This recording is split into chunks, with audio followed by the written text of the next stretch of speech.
Now, you also bring up inflation, which is going to be a huge topic as the economy moves forward and rebounds out of recession. What can investors do to protect themselves from inflation?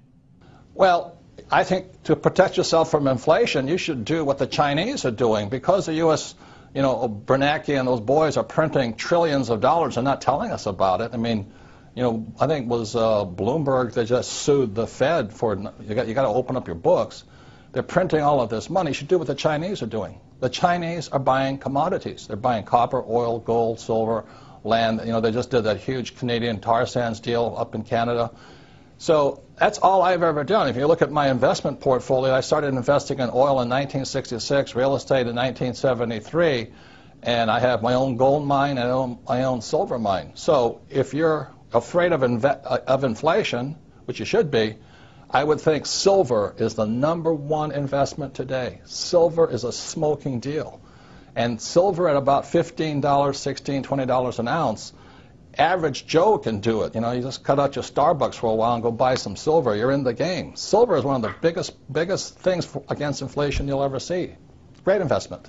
Are you personally buying silver? Absolutely. I mean, I've been buying it for years, so I just love silver. But I was buying it at $3 an ounce. Today it's about 15. The reason I like silver is this. #1, gold is hoarded. It's just stuffed away. It has no value to it. Silver is an industrial commodity. It means it's used in cell phones, cameras, computers. It's used everywhere.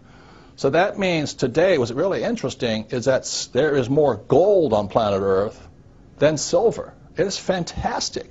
And back when, 1 year ago, I think silver was 50 times less expensive than gold. In other words, for 1 ounce of gold, I could buy 50 ounces of silver. Today, 1 ounce of gold will buy 70 ounces of silver, which means silver is a bargain today. Now, with all the government expansion, inflation looming, taxes running higher, would you say Obama's running the country like a rich dad or a poor dad? Obama? The guys who run the country, I write about this in a book called Conspiracy of the Rich. The people that run the country are Goldman Sachs. Come on, give me a break.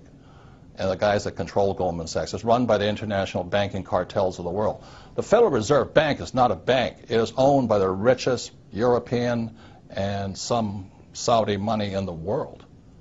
And the Federal Reserve Bank is the one that has caused this crisis. The Federal Reserve Bank was created in 1913.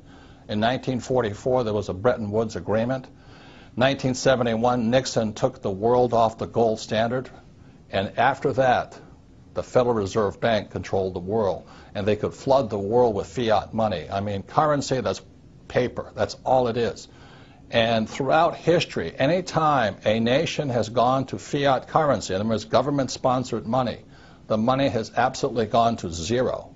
It has no value. So that's why you see gold fluctuating right now and silver fluctuating right now, oil fluctuating right now. It's because the world, the smart money knows the U.S. dollar is trash. I don't think Obama can do anything because he doesn't control the world. Goldman Sachs does. Robert Kiyosaki, best-selling author, investor, motivational speaker, and inventor, author of the upcoming book, Conspiracy of the Rich. Robert, thank you so much for coming on the program today. Thank you. This has been an interesting experience. Thank you. Signing off, I'm Dan Mandrew for Newsmax TV Money.